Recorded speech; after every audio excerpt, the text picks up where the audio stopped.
The reason we got through this to this point, not that we'll ever get over it, is because we worked together, hand in hand. Set aside our egos, set aside our titles, set aside whatever it is that makes people think they're different, and work together.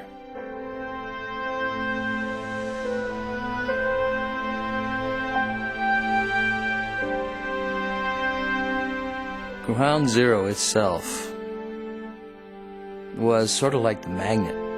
People got up and they said, I gotta be there. I have to be there. There were so many people came down to help. I mean, from all over the country, buses would come in with the Red Cross, Salvation Army, a lot of kids. People wanted to help in whatever way they could. Some people just handed out bottles on the highway to people. Some people went to comfort children. You'd relieve another unit, you know, and they would go home and you would report and you would just start your digging, you know, and searching, and sometimes you would find somebody, sometimes you found a friend. One thing that anyone who ever worked on this site will tell you is that they cried every day inside. There were some times that you couldn't hold it. There were some times. But that's what we bring to bear.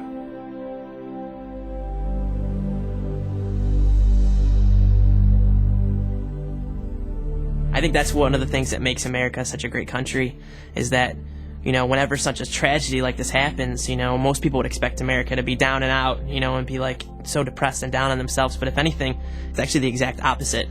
I got on my knees and I prayed and I asked the Lord, let me do something for these families. Let me reach out to them and give them comfort, because I knew in my heart they needed comfort. After 9/11, we decided to make our restaurant an anchor of the neighborhood, and we served food to whoever was there, either rescue workers, utility people, firemen, policemen, and we created a place where there was an interaction of the community. I was looking for something to do to honor my late brother who perished on September 11th. And so a close friend of mine had this idea about starting this organization that helps inspire people to mark September 11th as a day of service. My sister Wendy worked in Tower 1 in the World Trade Center, and unfortunately my sister did not make it on that day. I remember speaking to my friends from California and simply saying, imagine if we went to Afghanistan and we built a school there. What a kick in the head to Osama bin Laden. Basically, we got this huge plan, and we're going to walk from Rossford to Shanksville to Ground Zero, and we're going to do it in X amount of time, and we're going to try and raise X amount of dollars, and that's pretty much how the idea started. The mission of New York Says Thank You Foundation is every year on the 9/11 anniversary to take volunteers from New York City, send them somewhere in the country where they had a disaster, and rebuild something as our way of saying thank you for all the help we got after September 11th.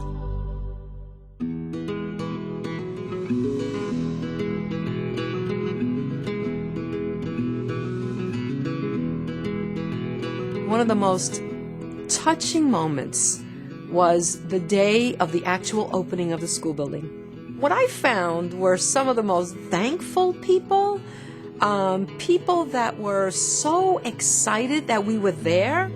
We raised over $17,000 for the September 11th memorials, both in Shanksville, Pennsylvania, and also in New York City at Ground Zero. Obviously, I felt that huge sense of relief, a sense of accomplishment.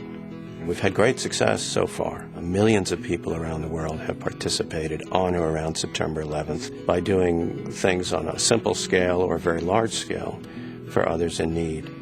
Quilts are very comforting.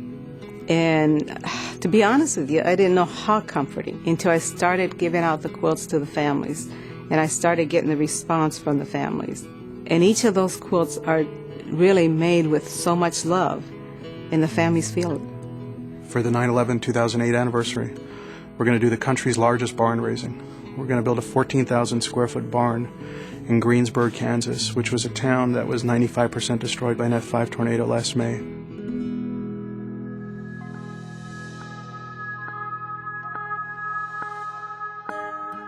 After 9/11, there was a tremendous spirit in the country, and I'd like to keep that going. I think that's important for a country. People should stop and remember on 9/11, not just what happened on 9/11, but what happened on 9/12, and how they felt when they saw folks with, Chicago firefighter, badges on their sleeves showing up to direct traffic in New York, and people from small towns in California and just around the world who converged on our city.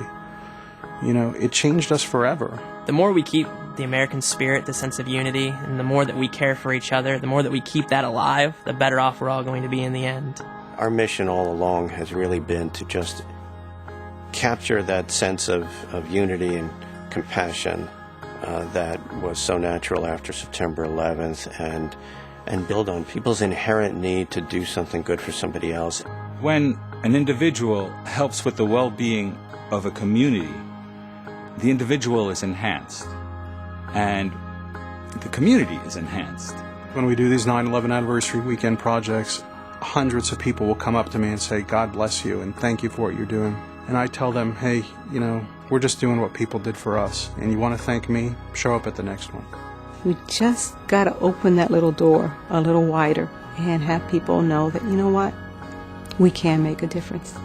There can be beauty from ashes. It's hard work, but it can happen.